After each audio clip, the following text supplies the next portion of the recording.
Almost Famous Enough is a proud sponsor of Music Day in Canada. Music Day in Canada is a national campaign and celebration created by the Lemon Foundation to spotlight the people, places, and communities that power Canadian music. Through live events, artist showcases, community partnerships, and digital storytelling, the campaign uplifts Canadian talent and supports the sustainability of local music ecosystems. The campaign is open to everyone, from venues and artists to brands and fans, with each region contributing its own voice to the national story.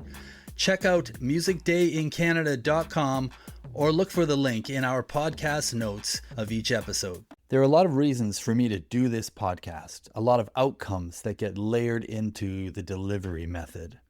Same can be said for the people I think of to interview or find myself in conversation with others about choosing to invite as guests.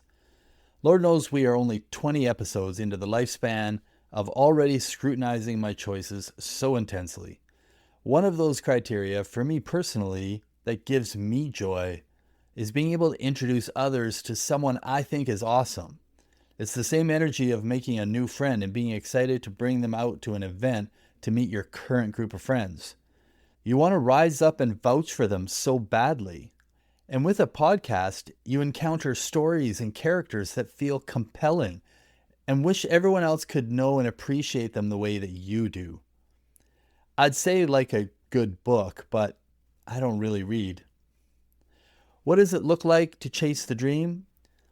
Those who roll the dice on not just wanting to be rock stars, but make the sacrifices for that life. Is it what we expect? What can we learn from the stories that life lived between the shows, the tours, the albums? I wanted the real stuff on this podcast. Mike Edel's story delivered. I knew I needed to talk to him. I was already aware that he is charming, witty and sharp, and articulate. A great start for a podcast guest.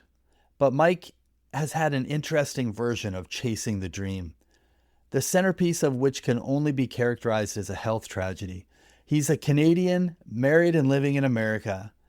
How good do you think a, air quote, struggling artist's healthcare coverage is? Do they even have it or afford it? So what does a 30-something artist about to embark on a tour out of his van with his newly pregnant wife do when he suffers a stroke? 30-something. Stroke. Wife is pregnant. On the road. How long of a recovery do you think that is? Why don't we introduce a global pandemic into the mix too? Mike Edel is an indie folk pop singer-songwriter, originally from Western Canada, now making his home on the US West Coast. He has released 6 full-length albums along with multiple EPs and singles, earning critical acclaim across North America for his cohesive but unique take on indie pop, moving seamlessly between the genre overlaps with thoughtful lyrics and endearing performances. Some of his most recognized work came out of a collaboration with indie guitar and production hero Chris Wallow, formerly of Death Cab for Cutie. Mike has a refreshing take on growing up in conservative Alberta, evolving himself in a burgeoning Victoria, Vancouver scene in the later 2000s before transplanting to live on the West Coast in the US, and all the ups and downs a career artist can go through on the way. My name is Glen Erickson. This is Almost Famous Enough. Thank you for spending your time with us. This is Mike Edel.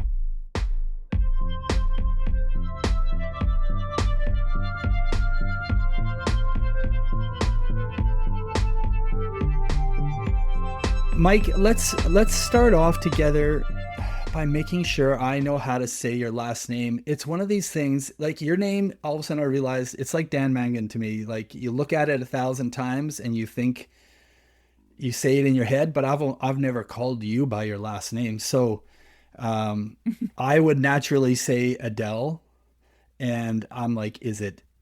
I like that emphasis on the E, like in German stuff. I don't know what is it. Yeah, it's that. It is? Okay. Yes. So I like that the most, but in different parts of the world, people will say different things. Do they? Yeah, if you're in Germany, they will say Edel. Like Edelweiss, right? Way. Like, yes. Yeah, okay. But it's just Edel. And it's like, So my only fear is the transcript of this thing will probably make it look like Adele, the British pop singer. Oh yeah, I love that. Well, as long as Yeah, that's what I'm trying. That's what I'm going oh, for. well, perfect, perfect. You look like you have a Yeah. sweet little studio set up, like you've done this before. That's all pretty cool. Yeah. Okay. Um, COVID-19, Yeah, exactly. gave people an opportunity to up their game. Well, and I've always I have a bunch of like film friends kind of in Vancouver, Yep. BC, and I feel like I've done a lot of like video projects over the years, and so eventually I just started Yeah. editing music videos and getting my hands more on things than just getting my talented friends to do To do things. things for you. Yeah. Yeah.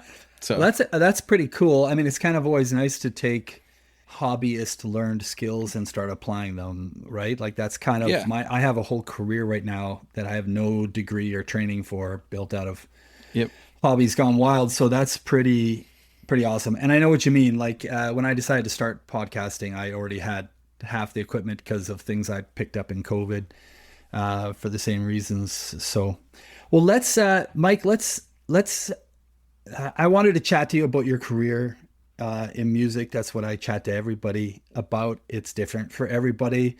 I was sitting here doing my planning, and I hadn't even seen anything from you in a while, and your name just came to mind. And I'm like, holy shit, this guy has, I'm sure, such an interesting story about the way everything sort of played out in your life. So if it's okay, I'd love to just sort of get into it and Yeah. dig back a little ways. The fun part for me was doing some prep and going back and listening to your discography and some of those things, which is really cool. And looking back on some videos. So the place I want to start is just I need an update on Larry. I need an update on your dad. How's Larry doing? Because your dad was a star of your social media for quite a while, and it's honestly there was a time when that was kind of like you probably didn't know it is probably one of my favorite social Oh, feeds good. to watch because I absolutely love that stuff. There's an artist, Nashville via Calgary, a country artist named Sycamore, and for a while,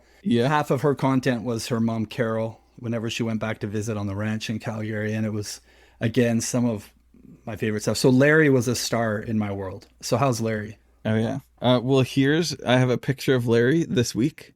My parents, Larry and Helen, Yeah, I grew up on a wheat farm near, yeah, between Calgary and Edmonton. yeah. Carstairs, go 18 miles east, you'll run Linden. into Larry if you drive on the 581 highway, Linden Acme. Yeah. And my dad is 78 or 79. He just had his birthday like 3 weeks ago. He's now a pretty old guy. So he's not farming anymore. I was gonna say that's And my parents, it's kind of old Yeah. to still be pulling oh yes, things on the but farm. he is a former wheat and pig farmer from out there, and yes, he votes conservative, but he's still a good guy. That's what I say. But my dad, I haven't. I have like a Patreon, and one thing I do on there is I would record my phone conversations with my dad, Larry. And then I would just post them on there, and I'd usually have to like I'd have to edit like the too personal stuff and like the racist and sexist things out, like lightly edit it. But he called me up one time, and the first thing he called me up and he said, "Mike," he's like, "you're telling me some of your friends are liberals," and he couldn't believe it. And I've actually found in my like musical life or career, Yeah. I am, I grew up in Alberta, but lived in Victoria, BC for most of my 20s. Yeah. So I definitely like find myself part of one world is like my high school friends, like, drinking Lucky Lager, Molson Canadian down in the coulee Yeah. with the truck, Yeah. with everybody drives their trucks down there. And I'm still like pretty connected to that in a lot of ways. And then also like living on Vancouver Island where like, my best of friends would like, Yeah. are just like the kind of the opposite end of some spectrums or whatever. So for myself, I'm like, I find myself, and that's played into music a little bit with just like playing and being connected to people. But I definitely find myself a moderate human being in like in like all conversations I find. Well, I mean, I think that's really interesting for where you grew up. Again, like if you didn't become a country music star growing up, in rural Alberta to a degree, that's already a bit of an anomaly if you're pursuing a musical career on its own. And I know that, and especially right now, without us getting political, Alberta is getting painted with a pretty interesting brush, and it's challenging for us who don't feel like we are part of that picture, who live here. But Yeah. I still feel I grew up rural Saskatchewan, so it's very similarly conservative Christian background, rural Saskatchewan. So my life right now feels like, I don't want to misuse someone else's term, but it feels like I'm out of the closet with a lot of them for a lot of political and socio-political views. But I feel moderate, like what you're saying. I still feel like a moderate, which I feel has always sort of been a Canadian thing, to be rather centrist and moderate. And I think that people might be surprised. I think the prairies and it has a lot to do with that, actually. They think we're terribly conservative. I think historically I don't know, it seems like you might agree, which is the only reason I bring it up, but I thought it kind of feeds being centrist, a little more moderate. Yeah, I think just like, I live in the United States of America now for the last 7 years. And so I feel like I'm just, just a little more of like a melting pot in so many ways. And I'm not like, I'm listening to you said you listen to my discography, like our song, like the music, it's not really charged with issues, because I'm like not in, I'm like not an issues guy, but it's songs about like, right, it's songs about like home, it's songs about nostalgia, it's songs about lament, it's songs about love, things like that are maybe like a little bit more universal. And like that's why Larry is on my social media or my Patreon or whatever, because like he is my dad, and I love him, and I try and get away from his blood sometimes or whatever. And if you want a great album about that, there's a record that I really loved last year that's called Son of Dad by Nashville guy. Oh, is that Stephen Wilson Jr.? Thank you, because great record. My brain is slower. Stephen Wilson Jr. Yeah, I was like something with an S. And there's a great song. There's a lot of great songs on that, and some of them are kind of like about his dad, and that kind of just that feeling that you know where you're from, it's in your blood. But you need to kind of embrace that, but also, you're break your own path forward. Exactly. So. You can be completely different, but you're fooling yourself if you think that you're that far of a stone's throw from where you came from, right? Oh yeah, one of his lyrics is like, "Oh, the tree doesn't grow far from the apple." Yeah, I remember that on there. Absolutely. Yeah, there's. That's a great. That's pretty cool, man. Like, I've actually just tried to pitch to get him on the show. I probably won't, but he's coming to our Folk Fest in Edmonton this year, and nice. Anyhow, I'm going to do everything I can because I'd love to talk to the guy. Yeah. So Mike, so I love Larry. I thought he was great. Social media content. It kind of gave me sort of a more Canadian, like Western Canadian version of like someone who'd be on a show with Larry David or that crew, from that era of TV programming. Great guy.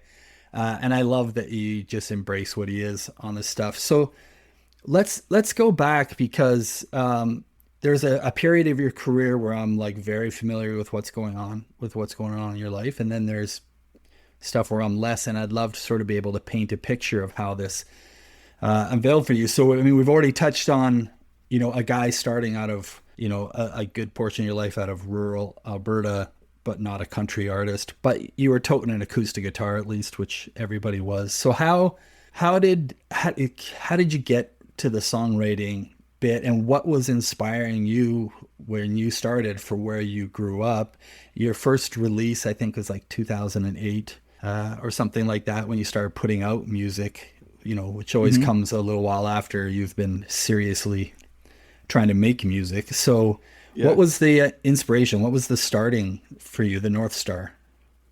All right, let's talk about Edmonton, Alberta, and let's talk about oil companies. Okay. To start.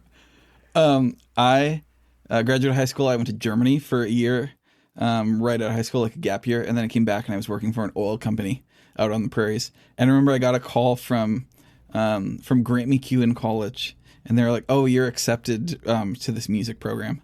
And I was like, I thought this was like I was like, oh, this is the greatest thing. And I think I like stopped. I remember getting this call and I stopped my truck. Actually, no, my mom called me because they obviously called like the landline in those times. Yeah. So my mom called me. She's like, oh, you got this thing and you're accepted. And I like stopped the truck and then like, cried to myself or whatever. I was like in the middle of this weed field, basically, probably like in June or something, 2005 maybe. What was that emotion? It was then I'm getting out. Oh, I was I'm starting something. Like, yeah, like I was very not versed in musical things actually. So I was just kind of, I'm kind of like a entrepreneurial, ambitious spirit with, I try and be the least talented person in the room. So others can like influence me and I can glean from them and I can, steal like an artist and then make it your own and then, and audit your thing or whatever. So I think I was just like, I was like, oh, this is a step, now I look at it, oh, this is a step along the, journey, just as anybody like has a step along the journey, whether it's, if any 18-year-old kid is like, should I go to school? I'm like, don't, like, no, like hard no. So I get that. Fast forward like 6 months maybe.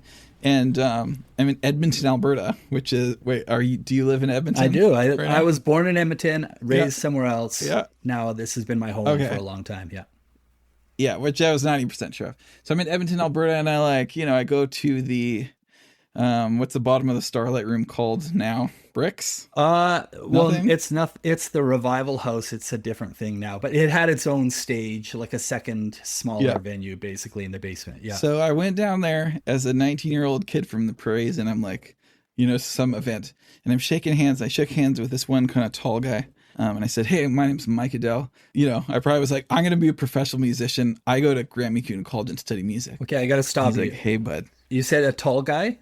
Yeah, but this guy brought me in. Is it Brent? And he said, hey, just a word to the wise. Never tell anybody that again. And my name is Brent Oliver. Brent Oliver. I knew it. You said tall guy. There's 3 of them at Edmonton who basically booked all the shows for like 25 years. So... yeah. That's awesome. That's a great story. And so I see this guy. I think there's like so many people on my way that I like, mostly like producers or something. And I would say Brent is in this, he's not a producer, but every time I see Brent Oliver in Edmonton, I remind him that he told me that when I was 19 years old. And that was a great piece of advice. And I was like, that's good. Cause I think it was just like, oh, like, yeah, you I don't know, you just kind of like can't be for myself, like maybe you can't be too keen, or there's so many different niches and scenes. Like you just have to be like, a kind, humble person, like loving humanity and like treating people well. And like, that's what's going to, like propel you along. So I think I just remember, I spent 2.5 years in Edmonton. But that was like a good little piece of 5-minute advice. Yeah. That there was kind of a world outside of this, and it's important to those treating people that way, or like going out to shows and like learning music at school is like probably not like the best way or whatever. And it was like a really calm, cool entry into the School of Hard Knocks. Yeah. And I think that's kind of where I went in my musical life, but that was one little Y in the road. I love it. Kind of in the early days. Well, you have to understand in Edmonton, because I showed up here 1996, and very quickly, I got baptized into this idea, like at Grant MacEwan. Like the little joke is you almost didn't even have to say the word, you just did this. And it was the guys who would play their bass up here probably were Grant MacEwan grads, music program grads. So there's just tension between a DIY scene and like music grads, as if they aren't compatible or something. So I think that stems from the same thing as Brent Oliver's advice. So you start obviously developing your music stuff, your both your ideas and your identity probably really starts to form, I'm going to guess, in that time. Yeah, I was, being from, growing up on a wheat farm and playing sports when I was in high school or something, I was just like kind of like discovering a lot of things about music when I was 19 years old that probably a lot of people do when they're 14 or 15. Like I had, very little, I think, my brain's slow today, very little, I just didn't have a wide breadth of experiences. So I remember going to this library and getting all the Bob Dylan compact discs, and playing guitar or like playing jazz or like holding a bass up here is not totally my thing. And I knew that. And I was like, I am going to spend a lot of time on music and discover it and like become like proficient at music and play the guitar. But I'm going to write songs and I'm going to do my own project. So the summer out of that I went to school for this, what I did not do is like, I'll move home and get a job, or like be like, I'm going to play on cruise ships, or I'm going to go play in a country band in Drayton Valley, Alberta on the sea circuit or something. I had songs. I recorded a 5-song EP and I like hit the road as like a pretty solo person, and with, a friend that lived in like Seattle area. We like played a lot of shows together in that time. And so it was really like just learning that, like booking shows and playing original songs to people in like whatever capacity. Cause I listened to a few episodes from your past season, like, some Dan Mangan advice in that era would be like, oh, go play 500 shows and then see what you learned, kind of. Yeah. And that was kind of the attitude, is like, go learn that on the road, like talking to, playing those songs, learn audiences. Well, that felt like venues, the Canadian rite of passage. Did you feel like that was the impression you got from kind of every area you touched at that time too, which is like, there's all these venues and it's a huge country and it sucks, but you're going to have to drive ridiculous hours and keep trying to play Yeah. shows. In 2007, right? Like, people looked at a music scene, say Canadian music scene, or like more regional or local.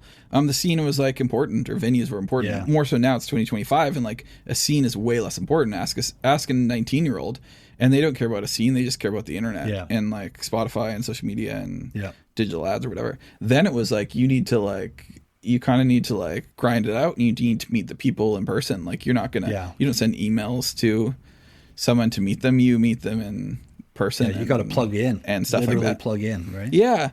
And I was like willing, there's a lot of people that are not willing to do that, and there's a bunch of people that are. And so that's kind of probably how I learned a lot of things. And, I spent some time in California right after then, and then I ended up landing in Victoria, BC as a 23-year-old. And that's, I would say that's like where for like, most of my 20s, I sort of like, cut my teeth even more in kind of like some of those worlds, like more so getting into like, like actually touring or playing with a band and touring, or having people come into shows, or like, getting songs on, the radio, like in rotation on CBC or Sirius XM. Cause my music's like, it's a little bit indie folk, but it's also like more mainstream than some. So I'm like, oh, it's, Death Cab for Cutie meets Brian, Summer of '69 Adams. And it's a little more, it's a little more like radio friendly than I sure hope somebody Yeah. got your subtle like clarification of Brian Summer of '69 Adams in there, because we all know what you're talking about if we do. Yeah. So is you landing in Victoria shortly after the release of the EP? When is it that between that and your sort of first full length in 2011? Yeah, so I would say my first, I had a band with some friends when I was probably like 20, 21. But the guy I was playing bass, he's like, hey, you just should do your own solo thing, because then you do not have to rely on people that are going to college or people starting another thing, or like someone can't do the tour or whatever. Mm-hmm. And I kind of like took that advice and I was like, yeah, I totally agree.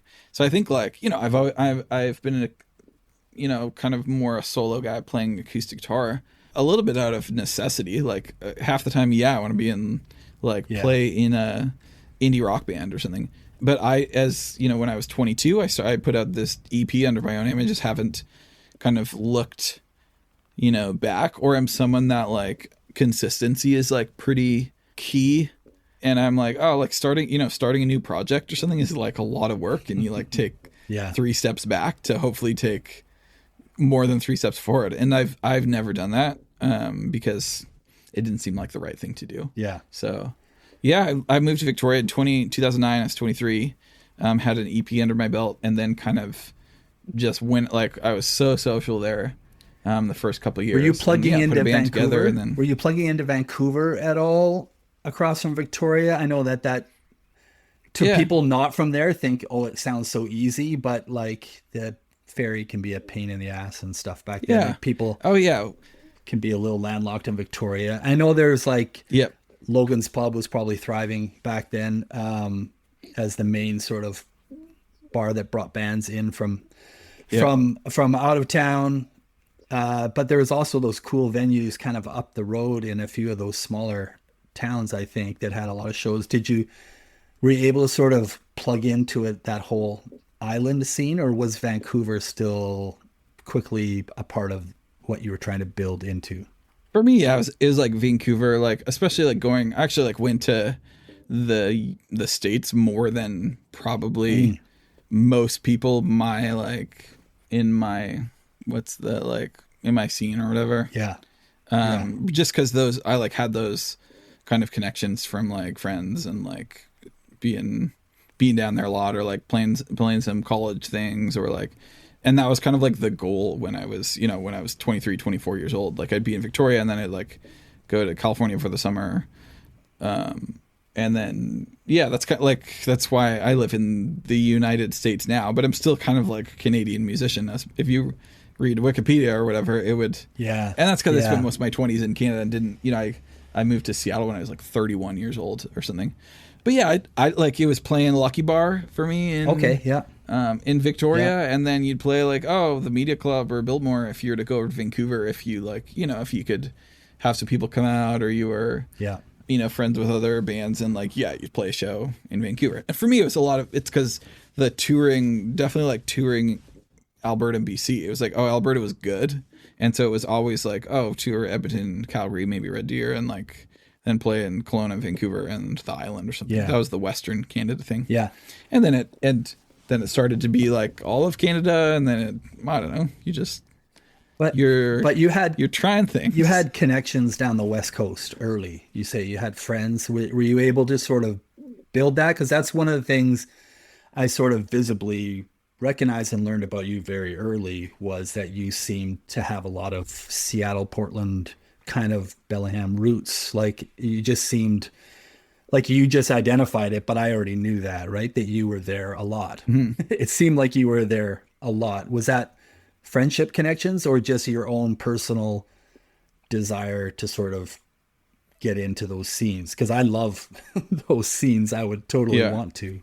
Yeah, I think it was like from a lot of different, a lot of different ways in, I think like, a lot of different ways into that. The goal has always been I've like gotten a lot of visas early on because I was like just willing to do those things. Willing to sign fake contracts for the, actually don't put that one in there. Cut that out. Just like deal with all that stuff. And if I was releasing an album, like, I didn't just want to play like in Vancouver, Victoria, and like Red Deer, Calgary. It's like, okay, do that. And then, then let's like Seattle, Portland. Play on the coast, play like LA. And some of my, like I have one good friend, he lives in San Diego.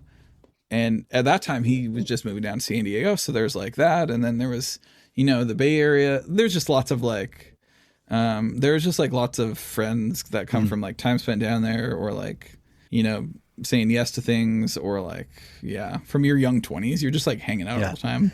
So, well, okay. So there's two things I want to talk about that whole stage of your life, kind of that, the stage. I think a lot of people have the stage where they're trying stuff, is the phrase that you just used. And they're early on, they're building relationships. They're younger, so they tend to be more social opportunities before things get quote unquote serious. And then people start to sort of whittle out, like who's sticking to it. But in that whole phase, two things. One is I'm curious what was your sort of your musical North Star? What was the thing that, like most of us, I think, are trying to become some version of what inspired us in the first place. And sometimes that's a very specific thing, or maybe it's a bit of a mesh blend. So I'm curious, what was the thing that was kind of driving you, that you wanted to be? Like creatively or musically, as a musician, as an artist? Yeah, I think just like a songwriter and the connection to people. Cause I like love, I feel like I know more now, like what my like why is, like why I play music or why I'm writing songs. Yeah.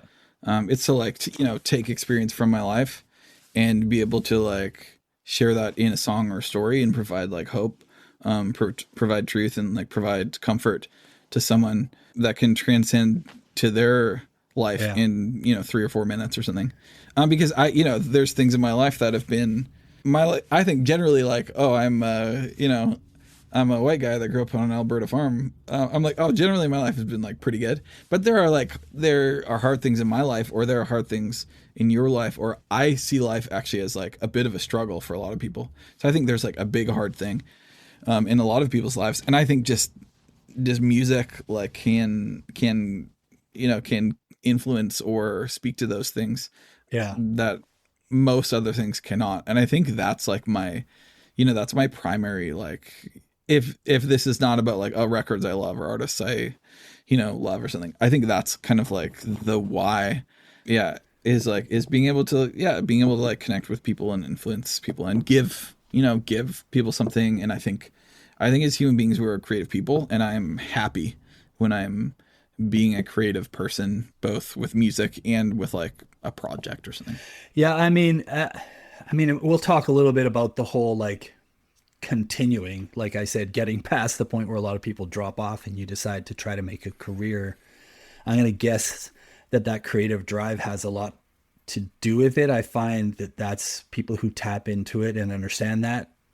You see it in the ones that separate themselves from others. And in other words, like, you wouldn't know what to do with yourself if you weren't making something. And if you were to noticeably find yourself unhappy, you could probably connect the dots to, that part of your life isn't being it's not a cup being filled, perhaps. But so who was inspiring you, like 2010 ish, when you're sort of like getting into making your own records and probably thinking, I'm going to try to do this for your life? Who were your musical inspirations? This is when I don't say, this is when there's a you few can things. You can say Brian Summer of 69 Atoms. It's no one's going to judge you anymore. I listened to a lot of Ryan Adams, obviously, like actually in those days, I would say, I'm someone that is like a little bit more about like the current or modern music, like creatively, than, like, oh, I listen to like as much Bob Dylan as I can, or, but I didn't, I'm not like, oh, I love James Taylor, or things of like yesteryear. Usually I'm like, oh, great. And like they will recreate themselves every 10 years or something. I love hearing you say that, because I get ridiculed by some people for not liking the old music. I'm always into whatever is the newest thing. Yeah. That's just like, that's just who I am, I guess. And I like I've never really played music to like be cool, or like to really like, I'm not that cool, or I'm not a cool kid. I'm just like, like influences. Let's see, like 2010. I listened to a lot of local stuff. I listened to like all Dan Mangan's records, or like what Said the Whale was doing, or I listened to, the Current Swell album, like in Victoria, I'm thinking, or like the band Jets Overhead, like people that you like know and you like run into and things. I listened to all the Death Cab records when they were coming out, or was like Pedro the Lion, like Bazan and Damien Jurado, were those? I guess I was curious listening to music and those areas. At the time, those were too indie for me. Really? Whereas now I'm like, oh, I was at a Damien Jurado show like a few months ago, or like, he's still going. I know David Bazan now from like living in Seattle. Yeah. Like, or there's the times when the last time I saw David Bazan, he was at the Tractor, and then and he walked into the Tractor after the show. I think it was David Ramirez. There's like artists like that or something. Yeah. Like David Ramirez and maybe like Noah Gunderson are like this, 2010. Yeah. Kind of maybe kind of their peak was in 2010. And okay, so David Bazan walked into like the Tractor, and he's like, oh, I was like, hey, like I think maybe this is the first time I met him in person. He's like, oh, sweet. He's like, sorry, I'm really high. I was just at the Spoon show at the Paramount. I'm really sorry. And I think that's like all I said. And it was like the room was empty and the show was over, and like there was, 40 people in the bar or Yeah. something, just hanging out. And there's some, so yeah, I would say like, I don't think of that often, but yeah, there was a lot of, probably listened to a lot of the Death Cab for Cutie stuff. Yeah, David Ramirez, like, I don't know, the No Gunderson albums when they were there. Well, that makes sense. Just kind of like things. That makes sense, Mike. Yeah. I listen to your music and I hear an awful lot of pop. I don't know how often you get told that, or maybe that's normal for you to hear. The classifications that you read, like you already said, like if I look you up like I did to do my research and see what others say, like, yeah, they don't say pop, but I hear so much pop in there. And I actually feel like Death Cab, for being such an indie band, has so much pop sensibility. And just, I guess I hear it this way in your music, is that your music never sounds singer-songwriter to me. It sounds like you wanted to arrange for an album that sounded like a band playing like the full arrangements all the time, not just singer-songwriter. So I don't know if that's accurate. Yeah, like Chris Waller like produced the album Thresholds like in 2019. Yeah. And which is a fascinating process, because like someone you've like I wouldn't define like Chris as a god before that, because I think I'm like, Chris Wallace said to me, he's like, I don't like to be the one producer and the person in the room that people loved my old band, and when there's a problem or something goes wrong, everybody looks at me. He was like, that's kind of why I like to like co-produce. Yeah. I remember him saying that one time.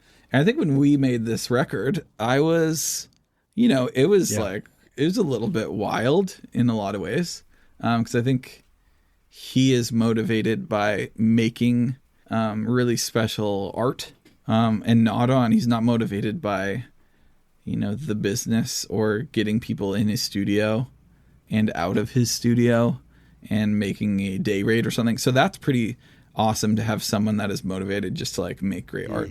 And I think actually musically, I feel one thing that was awesome about that record is I felt really we were on the same page kind of like project wise and musically.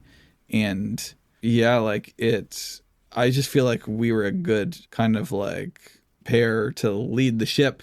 Yeah. I think you can hear it. Because I've loved a lot of Death Cab music, or I think of music in the same way. Yeah. Like, it's not like, it's, this is the progression is, 4, 5, 6, 1, and just like, let Russell Broom like just do his thing on it or something, which Russell Broom played on my record before that. Incredible. He played a lot of guitar on it. Yeah. He's played live a few times. And if you're going for that, like do that and like lean fully into it. This was like not that. This was like spend a year on a record, and record things and then evaluate it and be like, that's terrible. And then delete everything and start again, or spend a whole day recording like one guitar part. And that is crazy. And like no one is doing, and like people are not doing that a lot. And I actually like there's a lot of records I'm not interested in, because I think the kind of like, oh, let's make it sound organic or something. It's hard to, there's just so many things. So many people are like, let's go in a room and record a record in 5 days. I think it's hard to make those records really special. Yeah. Because they're less expensive, and there's, you're just trying to catch the magic. Yeah. It's lightning. And this other lightning way in a bottle attempt, right? It's pretty low percentage odds. Yeah. And there are some records I could name the ones that I love that way, but I find my like brain and the way I make music is a little more, like from the production side, it's like write a great song. It's like if the song's not good enough, the recording's not going to be good, and the people aren't going to like it, and your digital ad is not going to do well, or whatever you want to say in these days terms. So like the song just needs to be great. And I hear so many records where I'm like, oh, this is fine, but like the song, honestly, I'm always like, the song should be better. And I'm trying to like do that to myself.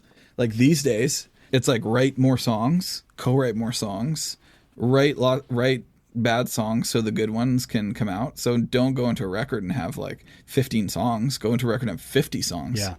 Because I think those are just the records that I think I've really liked, or the artists that I really like are kind of doing things, you know, that way, not kind of writing like 12 songs and then putting 10 of them on the album or something. Yeah, and that's not like well, I was gonna say your last record had a lot of collab sort of focus right up front, right? So is that continuing? Is that sort of where you are in an evolution?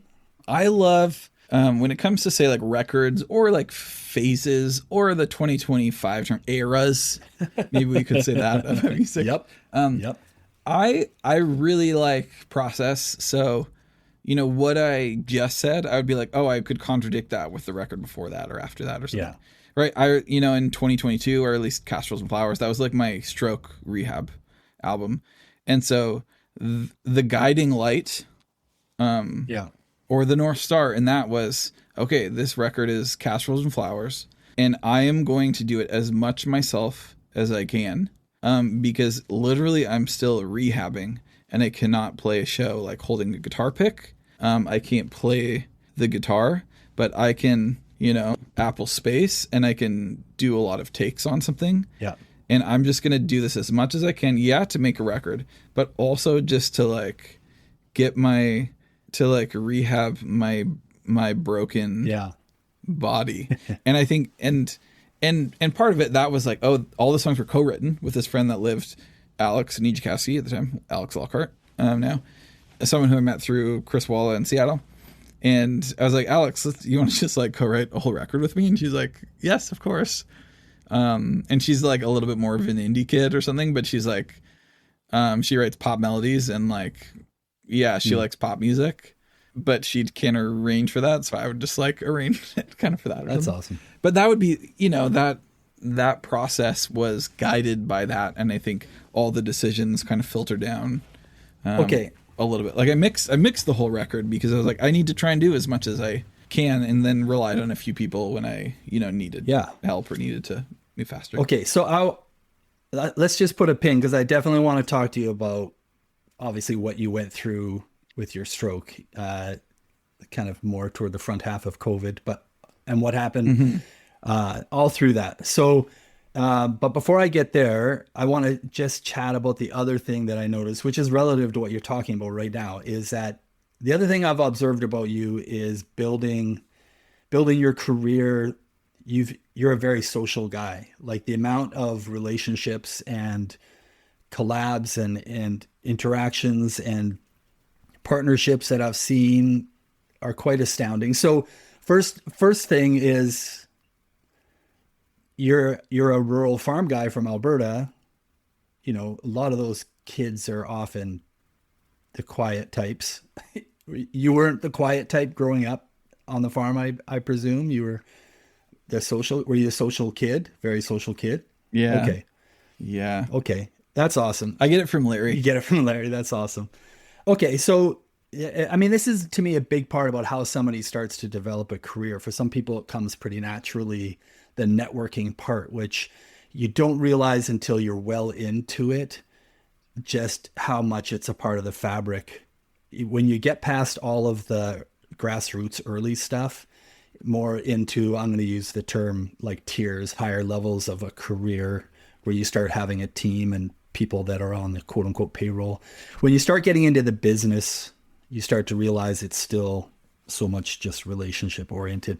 My earlier exposure to you, I think I probably heard or saw you play coming through Edmonton, I'm pretty sure, but because I already knew your name and already seemed to have a sense that you had Alberta roots. I don't think I met you until the first time Alberta and BC merged, the Peak Performance Project. And then the myth about Mike Edel at Peak Performance Project, which I've talked a lot about on this podcast, at the boot camp, was that it was like your fourth or fifth boot camp because you had found a way in, either getting in because it's not easy to get in with your own solo project, or you were playing with other people and you got to go to boot camp as part of their band. So I always thought that was interesting. So first of all, you can clarify what amount of truth there was to how often you got into that thing and how. And but then also I'm interested to hear about how all these different social relationships has sort of shaped your ability to get a career going and started, even as your choice to be a solo guy. Yeah. Oh, that's interesting hearing that, because I'm like, oh, like that's not totally that peak performance thing. But now I'm like, oh yes, I did. Lindsay Bryan is this girl from Victoria, and she's actually a great songwriter. I saw her like, 6 months ago, and I was like, Lindsay, because I like do not see her a lot now because I don't live there. And I was like, Lindsay, I think you're a great songwriter. And so I think I actually like was playing bass with her. Then in those days I like, toured and played with some people playing bass and playing, like lead guitar or whatever. So I totally would have forgotten about that. Yeah. So that, probably something like that or whatever. Yeah. And then the social, like, I think that's just like been my, if it's your personality and a little bit your, I don't know, strategy is probably too strategic of a word or something. I just think in 2025, I think the musical world there are more artist entrepreneurs than 1969 when, then in the Bob Dylan movie when Timothée Chalamet played Bob Dylan, and you can kind of just be like moody and artistic and I think that's probably like a little bit less common, and there are more artists that are maybe just like artist entrepreneurs and more kind of like cut from that cloth or something, I think. And there's the anomalies are, Andy Schaaf is not the artist entrepreneur, I don't think, because he's like just really creative and his a really strong flavor of his thing, and that's why he's amazing.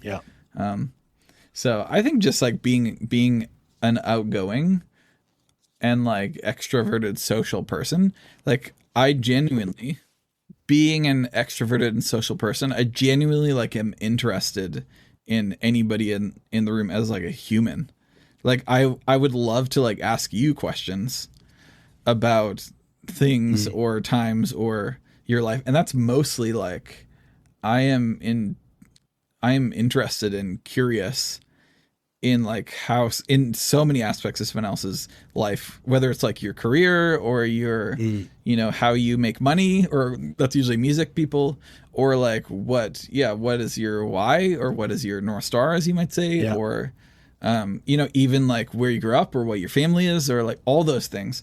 And I think that has just been I am interested in those things in people. It's why I would like, when I play a show, I'll like go stand by the merch booth and hopefully put it by the back door and be able to like have everybody walk by me or like say thank you or hello to like people at a thing. Cause I genuinely like want to do that as just a person, not like, oh, I should, it's like good, it's strategic or something. I would, if it wasn't that way, I'd probably do that anyhow. Yeah. That's awesome. So you talked about Thresholds. I think what year was that? 25th? No, that was India Seattle was 2015. So Thresholds was 2019. I'm gonna be the guy who just tells you that one's my favorite. And I did go listen to the whole discography again to just confirm. And maybe it's because of the Chris Walla thing, because I was a huge Death Cab too. Maybe it just makes its way out and somehow finds its way into me.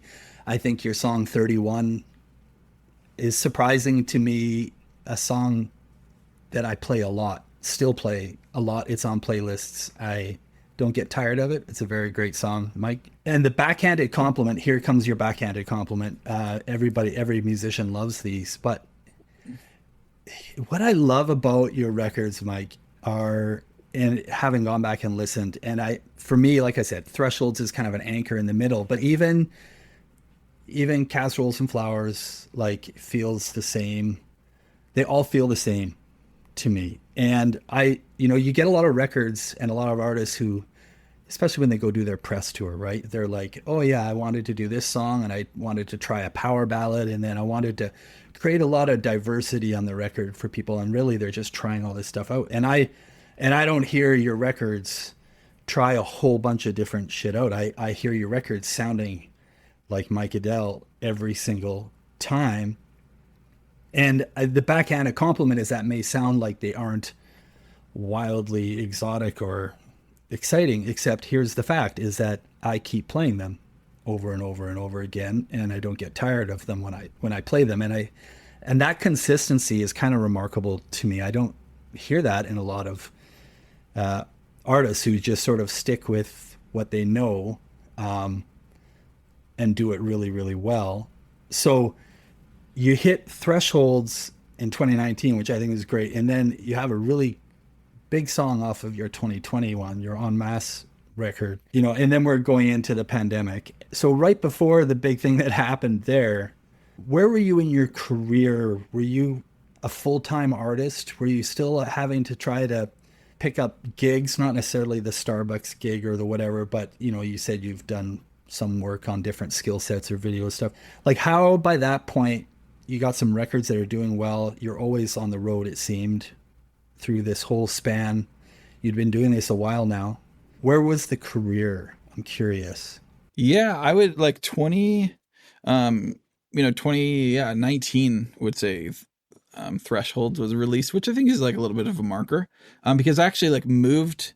So personally, I like moved away from Victoria probably at like 29 or 30. Mostly because Alyssa, my wife, was like lived in Seattle, and so we like had dated for a year while I still lived in Victoria, and so kind of had this like, I was like, well, I guess I'm like getting off the island or something. And so I lived in Seattle 2017 maybe to 2021 or 2, for 4 years. And so in that, like, Thresholds was released like when I like lived in Seattle probably, and then En Masse was like shortly thereafter. And it was like, oh, keep this going. It was just yes to everything. It was like anything goes kind of as the vibe or process. And like career wise, we lived on Phinney Ridge in Seattle, across from like Woodland Park Zoo, which is like a great spot to live, like up the hill from Ballard. And, my wife Alyssa, she's a therapist and had an office, a block from the Tractor or the Sunset. Which are some of like the best venues in, to some of the better, in Seattle to play at or whatever. And I think our expenses were low and our life was like pretty simple. And I think that's different advice I think I've remembered or picked up was like, oh, if you're an artist or a musician, like you probably keep your expenses low, have a reliable mechanic, like, it was not totally like not like the Los Angeles vibe, but more like the Canadian vibe. And so we lived in the same house for 4 years in Seattle. We started paying $870 rent, and by then it was at like $1,100, and I gained like this really small closet studio.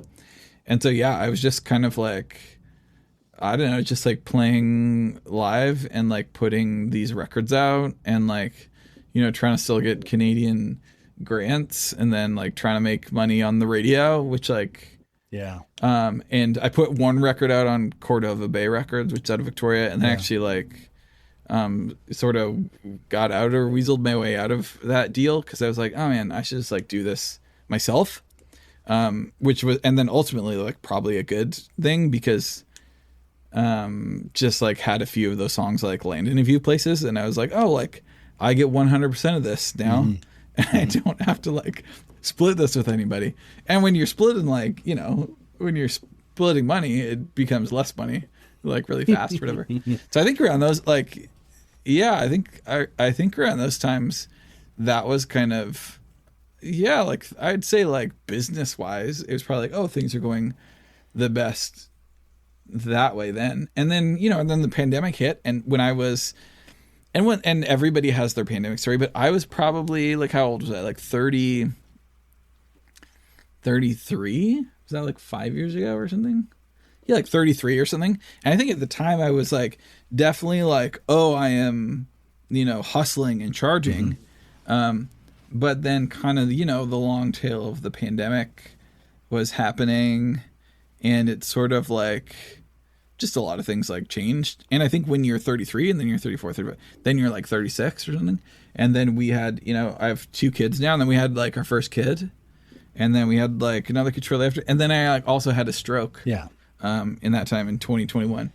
And so I think like, to be in a mindset of like hustling or working hard, a pandemic, and then like 2 kids and having a stroke or something. Yeah, that's and just like, just kind of like some more like life things outside of the control of, and like music or entertainment doesn't go well with age necessarily. It's not like it's a pretty you'd ageist rather be industry. Yeah. Yeah, it is. That's that's why you have to go country eventually, which I'll do.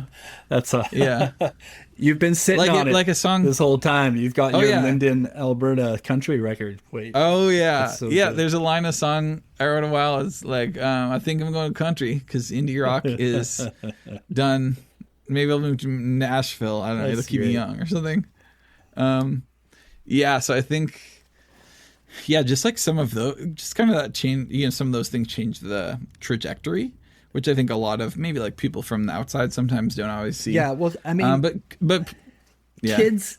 But having a stroke probably like started a lot of that because my capacities as a human being just took like a huge hit. Let's talk about that, and let's not soft sell it, because like for most people, the having your kids in your 30s starts to change what being an artist looked like. I mean, you said you listened to the conversation with Dan, and that was a big thing for Dan, who on the outside a lot of people may not have seen his trajectory change, but the kind of work he had to do behind the scenes to change what his life and career looked like to keep that trajectory going the same is pretty intense and difficult for anybody. But let's not soft sell that before even that normal thing happened, you have a stroke in your 30s, which just doesn't happen to most people. Yeah. And it happens while you're on the road. And I mean, the cliche is like anybody who's in their 20s telling their parents they're going to go be a full-time artist, their parents are thinking, you're not going to have a steady income. You're not going to have insurance. You're not going to have all these adult things. And those are actually very real fears, even for established artists who are either hustling or maybe thriving at some moment, but still. Yeah.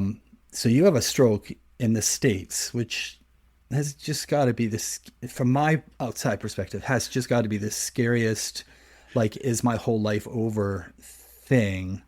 I guess my first question, besides the obvious things about physically and between you and your wife, what are going on, like, what's the very first wave of things that hit you just regarding your career as a musician and what you're doing? You're on the road trying to hustle through a pandemic. Yeah. And something life-changing like that happens. What's the first wave of thoughts? So Alyssa and I was like, my entrepreneurial hustle spirit. I was like, this is lame. Let's buy a van and live out of this van. I'll play like outdoor shows in people's backyards, and you like see online clients like out of the van or whatever on Trader Joe's Wi-Fi. And she's like, yeah, I'm in. And so that's what we bought this van, and we were like, let's go for it. Like, it was a good time to like make a bold move, it felt like.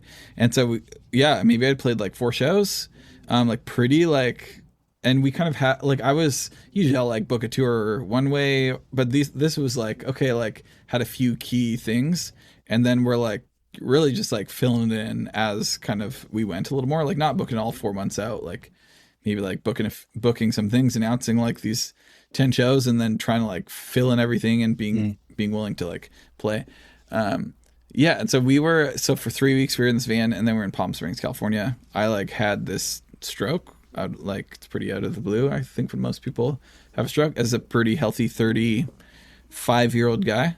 And I was like, at first I was like, I'm from Alberta. I can do hard things. I was like, this will be fine. Like, I had like 4 shows this one weekend in San Diego area, like LA and San Diego.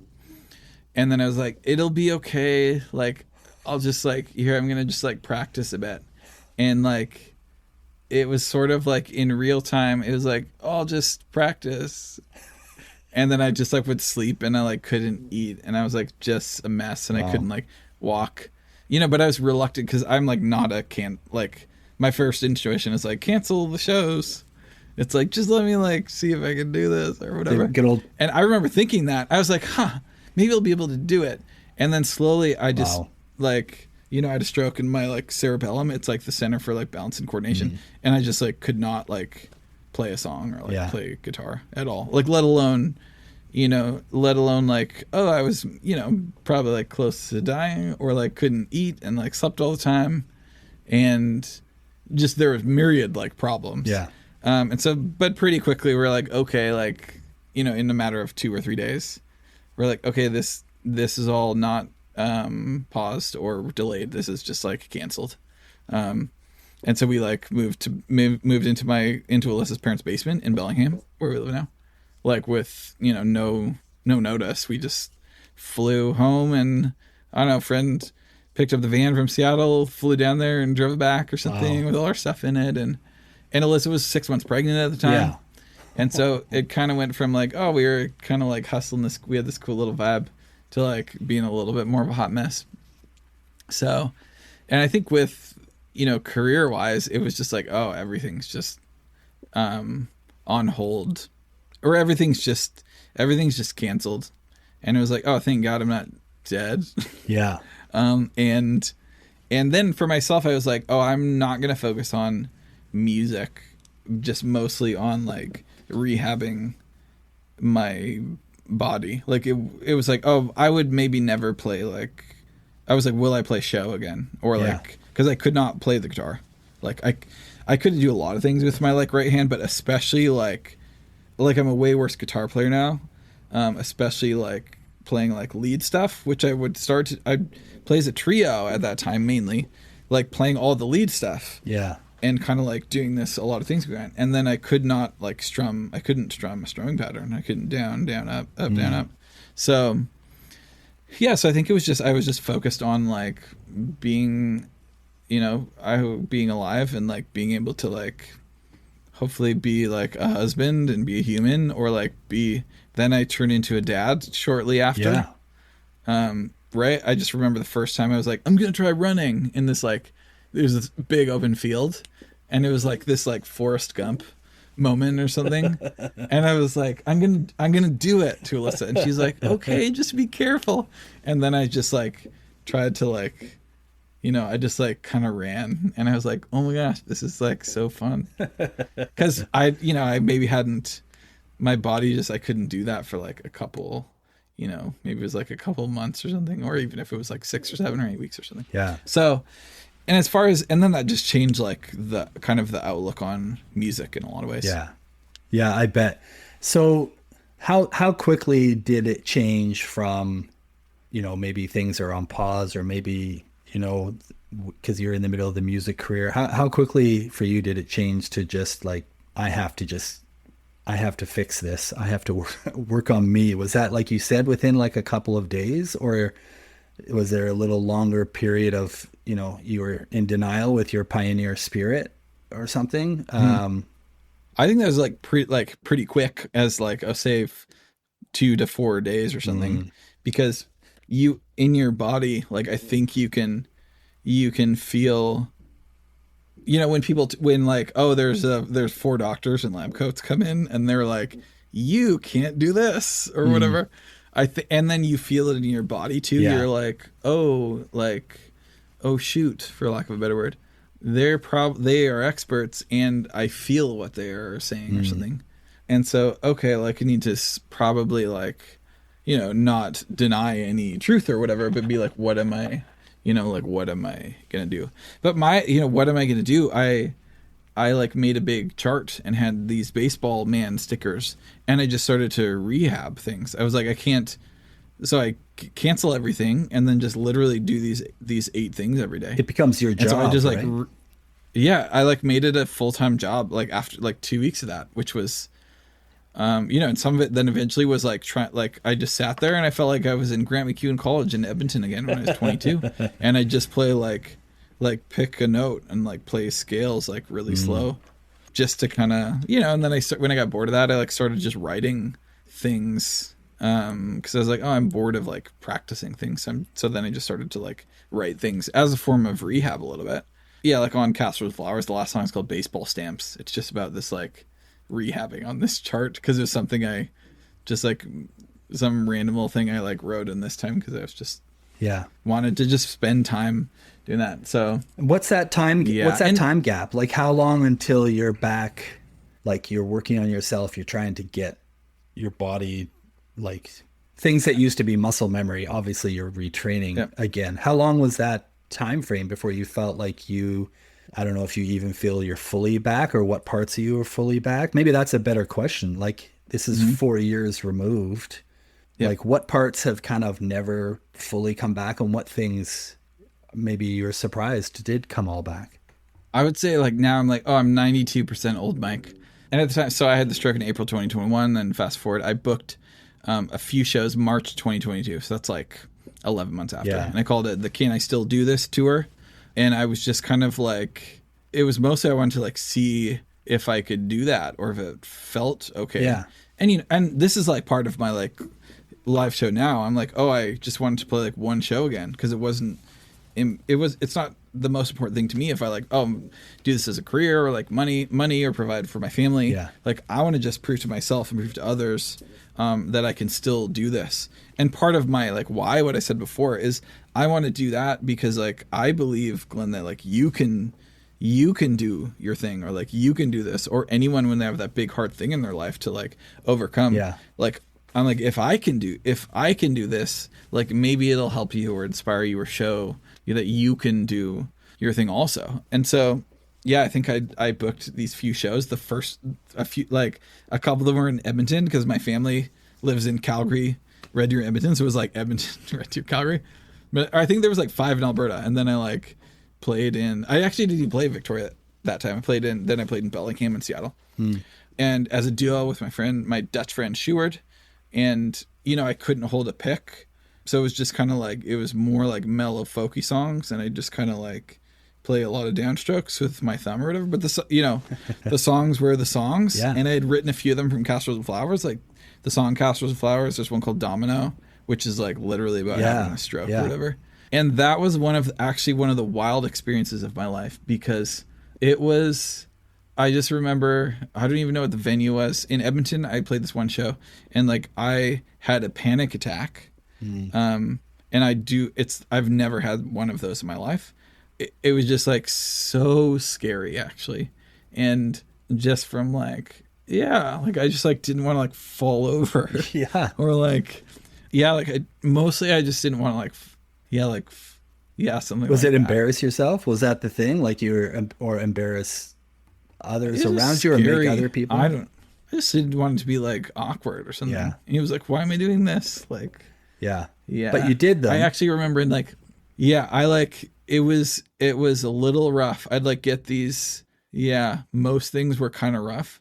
Whether it was like, just my like brain it was trying really hard and I'd be really tired or like, and good thing it was just a duo thing. So there wasn't a lot of moving parts. There's just a few less details. Yeah. And even more so these days, I like don't play with, I think I've played 2 shows with the band and my choice is to play out of necessity, like solo shows, with no opener, not at a venue, because it's hard to deal with like talking to someone like a sound person, them doing a sound check. It would take a lot out of me. I like out of necessity, I like need to like not talk to anyone, like set up 2 bow systems and like some lights and like my stuff, not sound check, have the sound the same, not have a door person, just like self. The goal is to sell a $20 ticket online, play somewhere, show up, a little more David Bazan solo style or something, and then just like do the thing and have less like details, partly monetarily and partly like my brain sort of. So that's kind of like why I've like, and I've played like basically like 100 shows that way. And when I get into it, like I've played 2 shows in clubs this year. And it's like a lot. It's like a lot. It reminds me that it's a lot.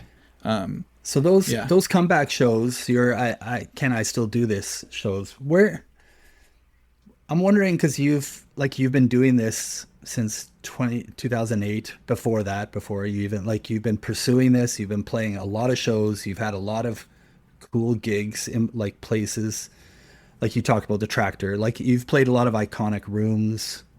But where does pulling that off rank for you in your life of like your personal achievements in being a musician and performer? Yeah, say Thresholds, if you look at that album, it's like, oh, maybe that's the most, when people look at these vinyls or something, I'm like, oh, this one's the most commercially successful. I say that about Thresholds. But a friend of mine, maybe like shortly after Castles Vibes, he's like, hey Mike, he's like, this is the pinnacle of career achievements, is like this album. And a lot of that is like more like personal than it is, like it's not on the, Polaris long list, or not on the, not nominated for Grammy, or didn't even like, wasn't as commercially successful or something. But the fact of like doing that, or being able to like put that together and like just release it as an album, like, oh, I made a documentary and an album, and then toured the album and like played a bunch in whatever capacity, and did that as, pretty well, as if it was, had people working on it, like promoted the album, like did that all the best I could do, and like the best. Is that easy for you to accept? I'm just curious. Is that easy for you to accept that kind of success? I guess I ask it because I've known a lot of people, or talked to people who they've never been able to accept critical acclaim. They really just, because they've been so driven, to have my most commercially successful record, or some version of the thing that we chase that was supposed to be the definitive thing. But then for this thing to be your definitive thing takes maturity, I think, which you're already showing in this conversation, of course. But I'm just curious if for you that was a natural thing, or actually kind of difficult to accept. I think like everyone, like 10 out of 10 people in your sphere, say Glenn, your sphere and my sphere, where the intersects, take 10 people. Those people, probably all of them, would love to play, 1,000 or 1,500 soft seat theaters like 80 times a year or something. Would I like to? Yes. Would you like to? Yeah. Like, yes. Yeah. Is that going to happen? In reality, to 9 of those people? No, it is not, or something. Yeah. And so I think like take the definition of success. Like, oh, has that been a goal? Kind of, yeah. Like, yeah, I would say that's been a goal. Like, have I like done some cool things? Yes, in some capacity. Like, yeah, celebrate them when they happen. I think just like, well, even like, the pandemic and after that, and I think my definition of, I am okay if success is looking a little more like David Bazan's solo shows, and like selling a $20 or $30 ticket, playing in like living rooms or something. Yeah. Because there are so many people that are carrying a lot of expenses, and they do the bus tour, and then they lose $40,000 at the end. That's of like pressure. That's a lot of pressure. Yeah, that's a lot of work. That's a lot of like pressure. Yeah. And my like goal the last few years is not to do. It's to like sell 50 tickets for $20. It's to make $1,000 and then have some fuel expenses and no other expenses. Yeah. And it's to put like $750 in your pocket, because you have to like sell it a 200 person room if you have a band, and then you're traveling with a sound guy, because then you don't want to do all that work and like be at the mercy of some random sound guy, and then hotel rooms for the people, and then people aren't 20 anymore, and then you need to sell like a $25 ticket at a 200 person room, and then you're putting $400 in your pocket or something. Yeah. And there's just so much risk with that, or whatever.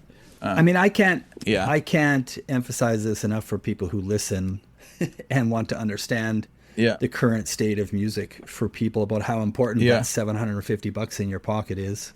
I mean, you have a song with like 1.8 million streams, which to a lot of people is going to look like, ooh, like that's a lot of streams. Yeah. But that's like $6,000, $7,000, depending on where the scale landed. Yeah. And maybe $9,000 at most. Like, it's not. Yeah, it's a 7. It's not paying out people think are paying out. Like Yeah. those shows are so important. So I would hope that people could hear that and realize how important it is to buy that $25 ticket to that show. I'm curious where you're at now. You're obviously still trucking forward and writing songs. Is there new music? Are you still working on? It's a different version of an album cycle, Yeah. I'm sure, in your life now. 2 kids, 39 years old, Yeah. stroke survivor. But yeah, I'm just curious where you're at right now, Mike. Like, what's the process look like for you now? What are you working towards? Let's see. Well, how to put this the best way? My general inclination has been to like do a thing, and then when that thing is finished, then charge on the next thing. So I did Castles and Flowers. I played a bunch of shows on that, but then I have a 2 and a 3-year-old, and maybe this is that conversation with Dan Mangan, or I actually like opened this Dan Mangan show in Seattle last year, and we just had Nev, and it was or our daughter Nev, and it was like 3 weeks after that, and I remember him being like, Mike Edel has a 3-week-old, like what the hell is he doing here, like playing the show, and it's like, oh, I literally drove down the road, like I drove an hour and a half down to Seattle, and then like played the show, then like drove up that night or whatever. It was not big of a deal. Yeah, I think I am, what I tried not to do post Castor Flowers. I was like, what I can do is charge and do the next thing. That doesn't feel right. It feels more right to take stock or be like, oh, I'm 39 years old with a white guy with an acoustic guitar. Like, what's the next thing? Having a 3-year-old and a 2-year-old, that is like, I made Castor Flowers with a baby and into a 1-year-old, and traveled around in an RV with Alyssa and Julius and I one summer, and then the next summer was like Alyssa, Julius, and Nev or whatever, and then so definitely like did that with kind of babies, but now I just have more. I have less time and less less energy and a little less attention that I can I can't use all my time to like play music and write songs and like book these shows and do all those things, like definitely. So yeah, you're kind of like, oh, things need to change in some capacities, or things need to like fall off the boat, like what falls off the boat and like what doesn't or something. So I have like, let's say like career wise, yeah, like I think I'm going country because indie rock is dead. Maybe I'll move to, or like, no, indie rock is done. I don't know I forget what that record was, but I actually have like this 4-song EP that I am sitting on. It's more like indie rock songs. Okay. Right. There's a song called Once Upon a Dream. There's a song called Fortune Teller, and they're a little more like, Sirius XM, The Verge, and more like indie rock songs or whatever. And they're fun and whatever. And they're mostly just because like those got written, and it's like a cool 4-song EP. But I like have been sitting on that for like a year because it hasn't been the right time to do that, or the effort and energy there. And I generally have like done like this summer, I'm like not playing live shows this summer. In the last like 3 or 4 since COVID, I've played a lot of shows in the summer, mostly because I've tried not to play in clubs because too dynamic of environment for my brain. And usually I will release something and play shows and kind of like really like focus so I can like promote the shows with music and promote the music with the show, whatever, like good music promo, people will be like, yes, good job. So I have this 4-song EP, and I'm probably gonna like put it out or something, but I've also started to basically write like more country songs, or like folk, maybe it's like indie folk country, a little more back to Americana or something. And I think that's like what creatively, I think it's there's a little more audio production in my future, which I have done probably over the past like 8 years. I've always like done like 2 or 3 projects, whether that's like producing, recording, or like a little more mixing the last couple of years or something. And I've had some records I for my friend Tyson, I produced this one record for him when I didn't know what I was doing, and it did really well for him. And so I think I do have I have like a lot of skills and a knack in that world. And it's a lot of music people, they, you know, when they get a little older, they're going to like produce music or whatever and do that stuff. So that's kind of like in the works a little bit, because I'm not like doing that as a, I'm not doing that all the time, or like don't have a good business doing that. But I've always done 2 or 3 or 4 projects in the year.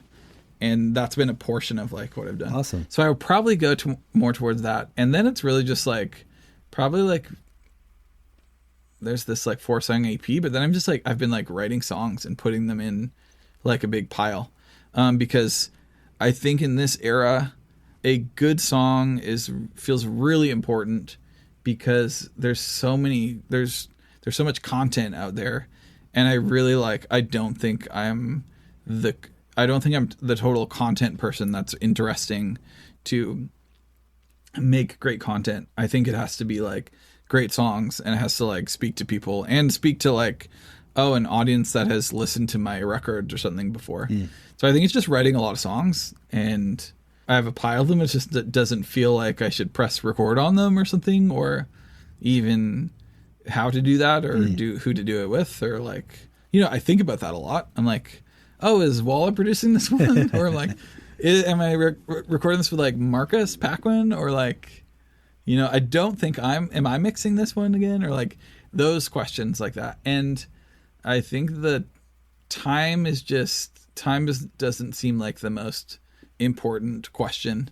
With that, it's more like creative and more an artistic statement or something, just because of like, I'm 39 years old, white guy with an acoustic guitar. I have a 2 and a 3 year old. I'm like, won't be a bad dad. I think with those questions. So that's great. I don't think the world does not need another Mike Edel record, and the world doesn't need any other records. Actually, I think it is in the human spirit to be a creative person and make things. Yeah. And I think I've had to answer that question, because if you'd asked me like 6 months ago, I might have said like, the world doesn't need another Mike Edel record, so I'm not going to make one, like, or something. But I feel like I've said that a few times to people. They're like, the world does not need art. It just, it is. I heard a podcast recently, and I'm trying to remember who the guest was. It wasn't Seth Rogen, but it was someone, I think, in that camp that was talking about how they started to get to making movies, not just being an actor. And the way they put it, Mike, was nobody's banging on anybody's door. Nobody's banging on your door for the next Mike Edel record. Nobody's banging on so-and-so's door to make a new movie or to write a new script. He's like, nobody's banging on my door to do it. Like, when you're a creative, when you're an artist, you just do what you're compelled to do, and it finds its way in the world and finds an audience and builds whatever it will build. So you're right. I don't think anyone's banging on your door for a new record, but you had talked about before about being a creative, and if you get the biggest pile of songs you ever imagined you could pile, it sounds like you're probably still doing what you're best at doing, along with being a dad. And just a different, like, if it's a different process, it might like what I said one thing before, like I'm obsessed with process, and not like probably more than I'm obsessed with trajectory of a career. Like, is it the best career move to do like, maybe not, but I'm compelled to like really know what like the process or the era is, or the record is, or something, if it's a record. And so like, that's what I'm like gonna do, just whatever feels right. And this is the creative spirit, whatever like feels right. And this is kind of, sometimes it's just like, why there's a 4-song indie rock EP is because it was like, I don't know. And it was like going down a few roads, and it was like, this road is not right, but actually these songs are really good. So let's like, we'll like, put that out or something. Well, you sound like you've always had a lot of, you've had that strategic thinker in there along with your creative side. I mean, you referenced Andy Schaff earlier, and I worked and knew Andy when he was like 20 years old or 21. And and especially Andy in that era, he just wanted to make the art. He just wanted to play the shows. I didn't see, so I couldn't speak to Andy now, whether he's developed that sort of strategic side, but a lot of artists just don't. And some artists really do. I think, it's probably helped you, I'm going to guess, at a lot of stages in your career, but especially now when you're like you're saying, I don't have the time, I don't have the energy, but I like process, so you can strategically figure out how to keep doing things in a different way. Yeah. Yeah. Yeah. Yep. And like I wrote on Friday because I was like, I don't want to do any of this other stuff. And like I have lots of half days for things. And so like, I wrote like on last Friday, I like wrote, and I just like made this song. And I was like, this song probably isn't, this song's probably not near the top of the pile or something. But I'm really glad I did that, or I enjoyed it or whatever. So, well, half days sound really good to me. Yeah. That would be awesome. Yeah. Well, I really appreciate your time with this, Mike, telling a bit about your story and your insight into all of these things. I think your career is really interesting. I think your music has been always very interesting. And like I said, it worked its way into the fabric of what I listen to quite a bit and regularly. And I think that just goes to how good a songwriter you are. So I know I personally would be very happy to hear that you're still writing songs, and hope that 4 or 5 of them make the light of day for us at some points along the way or more. But I'm especially encouraged to know that you're still writing and still flexing that muscle memory. That one didn't go away. Mostly happy that you're still here with us. I know that you sort of downplayed in a little bit the whole stroke thing, as if like, I guess I'll have to do this now.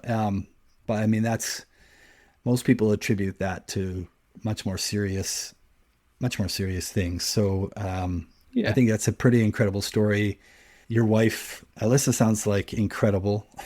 The support she's obviously cool. given you, and before and after, kind of just riding along with what you're doing too, which is a pretty awesome part of your story. But I'm mostly just really excited to hear you're still moving along with where you're at and with what you're doing, and just figuring out what it looks like now.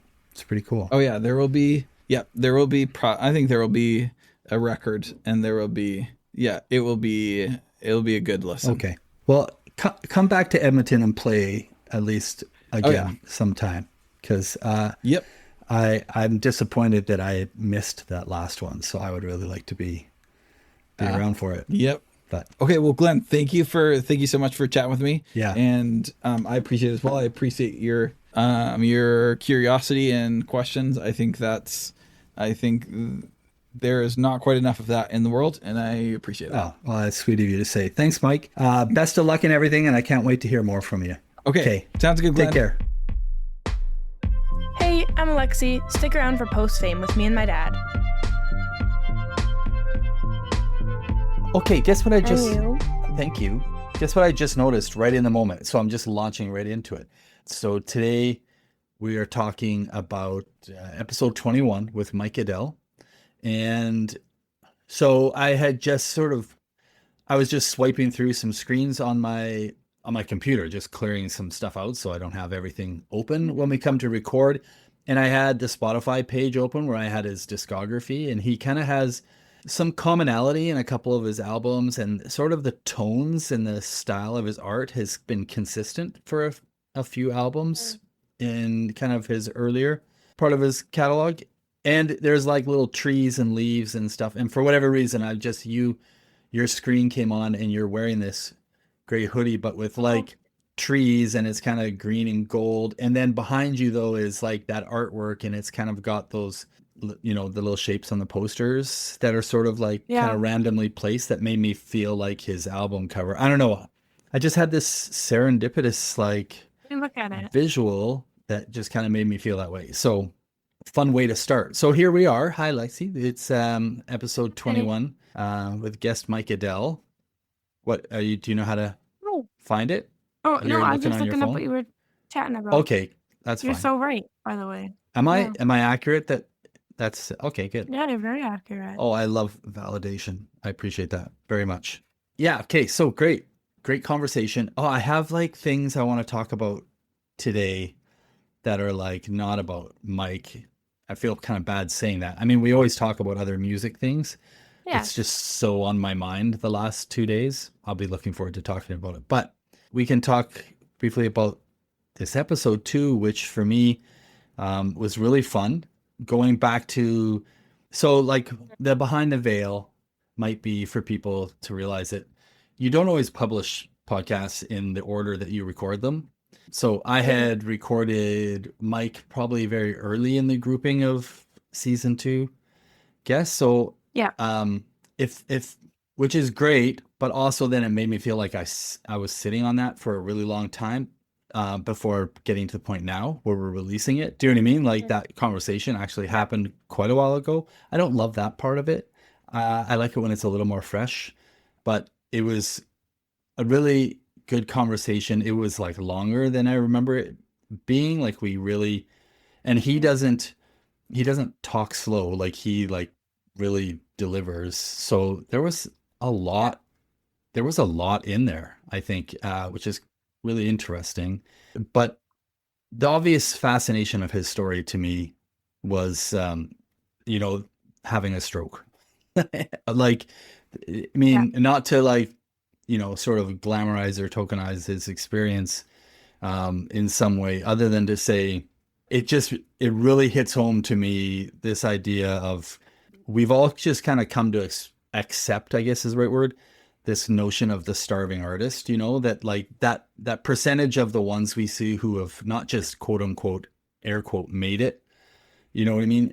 But are like very well off and comfortable in their life, because if you happen to cross that threshold, then you become this, it's actually a very small percentage of those who, as a result, financially live very comfortably from then on.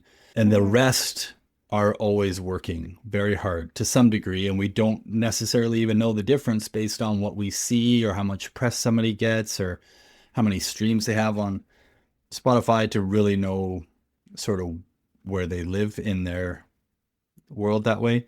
So the idea of having a stroke, sorry, you don't get a stroke, that sort of health crisis of what, you don't assume that an artist who's still having to work month to month to keep the bills being paid and all that stuff is going to have like a really great healthcare plan in the States. So it just feels like what a devastation. How does someone get through that? And for him to be able to talk openly about what that was like and all of the crazy things around it. There was so much more than that to the episode, which I'm really thankful for. I'm also really thankful that I got, a great insight into all the pieces that were a part of that and where that led.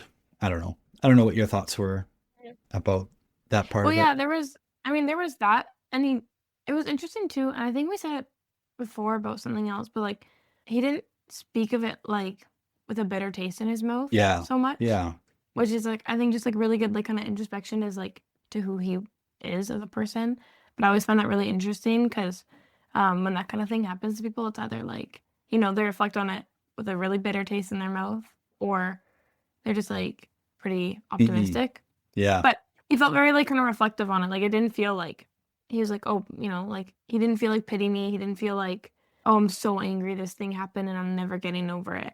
Yeah. And I think, like he talked about his wife a lot, and I think it's really easy to connect the dots that he's obviously in a place where it's not just all about him, right? And so when something like that happens, some people are like, why is this happening to me?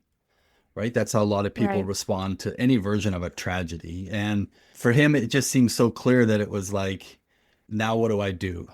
Right? What do I need to do for my family, for my wife, for, all of that, and being able to just kind of do that. I think that's a really great show of character. I think the other thing it made me think of is something that's come up a couple times on our episodes when I'm talking to a guest, or particularly a guest who's an artist, which is like, there's a million reasons to stop doing this. Like as an artist, it's like, so often you never feel like anybody is actually asking you to make more music. You know what the other answer was? Go ahead. Oh, I was going to say the other answer that he gave that was like kind of in the same realm of just like him being so like I don't even know the word. It's not even optimistic. It's just like very genuine and like a little bit like kind of selfless, I guess. But you asked him, you said like, what was your musical North Star? And as soon as you said that, I totally thought he was gonna kind of say like, because we were asking him what inspired him or like who inspired him. And I just instantly like assumed that he was gonna say like an artist or band or like some performance Yeah. that was his inspiration. Um, Yeah. but he instantly answered and was like, oh, like like the connection to people and like being a songwriter and like having that connection to people. And I thought that was shocking. Like not even like in a crazy way. It's just like not at all what I expected. And it was just so much more genuine of an answer than I expected. Because I think a lot of people are like, oh, what inspired you? And you're like, oh, this famous artist, right? Yeah. But he was like, oh no, like connection to people, like I know what my why is, and like that's it. Yeah. And I was just like, holy, Yeah, like I agree. this guy's like Again, so like pure of heart. Like that's just such a sweet answer. I've known Mike for a while, and I think I was always trying to figure him out in the early days. Like I think he sort of gave off perception or an impression that that I probably wanted to put in a certain box, and I think, but there was always things I saw that made me feel like I can't put him in that box, which I think is actually really cool, right? Like that somebody you realize, that there's something really dynamic about a person, and you shouldn't judge the book by the cover, all those sort of things. And he's kind of been that guy who's challenged my desire to sometimes quickly put people in a box to the point where Yeah. he released his album like just before the pandemic in 2019, the Thresholds album, which again, like I told him this on the pod, but it's like my favorite work of his. Like everybody latches on to somebody's discography at some point in their career. Like that one, for whatever reason, and the timing, I ended up playing it a lot. I love it. It was really great work. And I think that I'm glad that happened, because this might be like an artist / person I didn't give the proper benefit of the doubt early on. And then to have this conversation with him all these years later and see exactly the things that you're pointing out just kind of affirmed to me that there was like something special about the guy that should force me not to judge so quickly about what I think he might be. And I should quickly caveat that it's not like I was thinking awful, nefarious things about him 10 years ago or whatever. I think I was just I would have allowed myself to just make quick assumptions that he's better than the assumptions I was going to make. And I'm willing to say that. And I'm actually really happy that he's such a cool dude. Okay, let's I'll just highlight the stuff. Like I brought it up. We ended up talking about Larry an awful lot, but his dad is like so funny. Like when you see some version on social media or even TV shows, where they like sort of bring their parents into a reality show. Like we were watching the Jackass stuff, like, and it keeps being on TV and your mom keeps wanting to watch the Jackass series. And Bam from the Jackass crew always goes and like traumatizes his parents at their house. But it kind of makes them a star without them wanting to be stars as a result. That's kind of how I always felt about Larry, and how early on Mike would always include him in a lot of his social media stuff. And I think he even did like little like video series with Larry, and very cool, very funny. So I think that's awesome. Okay. I guess what I will quickly say to wrap, I won't go on about it, because the first episode of our Post Fame Plus, I told the long story about the war on drugs being so important to me in the hospital room. Do you remember that album? Yes. So I've also talked about my favorite song of last year was Sam Fender's People Watching, by far. I absolutely loved it, which was produced by Adam Grandisale of the War on Drugs and played on it and stuff. Anyhow, one of my favorite podcasts to listen to is Song Exploder, which has been around, one of the longest running podcasts. Their latest episode was on the Sam Fender song People Watching. And to hear him tell the story, Lexi, I need to communicate this to people, because above everything, I hope people realize that every day I'm still, more than anything, a fan of music and the power of music on you. So the first half, and this is what I love about Song Exploder. While you're talking about the bigger things, like the meaning of it, like what was going on in his life at the time, they're also unpacking the little details of how you recorded it, how they played it. Yeah, like how the actual production happened. Yeah, like little music geek things that satisfy me. Yeah. But up your alley. Yeah, but they're also telling the story of a girl that basically helped pull him out of his shell when he was young and through acting classes, and stayed with him his whole life and checked in and really influenced. And he calls the biggest influence on how he's able to be a performer and be a creative person now. And then she ended up going into the hospital and dying, and spending the time with her in the last days, and he gets choked up. He's like, I actually haven't talked about this with anybody since she died. And he gets choked up, and I'm in the gym listening, and I'm getting choked up. And so it's the most sweet, touching story. And he's basically like, people watching was essentially like every night when they took shifts at the hospital with her, and he would leave the hospital and he would just watch people as a way to distract him from his thoughts and feelings. Anyhow, so all of that, I get about halfway through. I forget to go back to it for like 2 days till I'm at the gym again. And then he starts into the second half, and they're breaking into some of the work with, so they're going into the recording with Adam Graniciel, and he's like, so what was it like doing these acoustic parts? And he's like, it was maybe the best moment of my life. He said, I'm sitting across the studio, doubling an acoustic part with my hero, Adam Graniciel. And he's like, why was that so important to you? And he's like, and he's got that British accent. So he's like, well, you know, man, I was like 10 years ago, I'm living in a flat with mold and broken everything with my mom, and we had barely a penny. And I ended up in the hospital. And he goes, and while I was in the hospital, you know, that Lost in the Dream album saved my life. It got me through that time. And I'm sitting there, I'm like, it got me through one of my hardest times.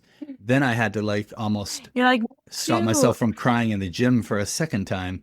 And anybody who saw me in the gym that week must have been like, boy, that dude's really going through it. So, but it is the most touching thing, and especially serendipitous, because the song had already, without knowing all this, meant so much to me. And then you find out the truth behind a song, and then it's like so powerful. So I just had to talk about it. That's all. I love that. I'll have to listen to it for real. Okay. It's a really great episode. It's maybe the best podcast episode I've ever listened to in my life now. So I love that. It took over number one. Okay. That's all. Thank you. Okay. Okay. Bye. Love you. Bye. Bye.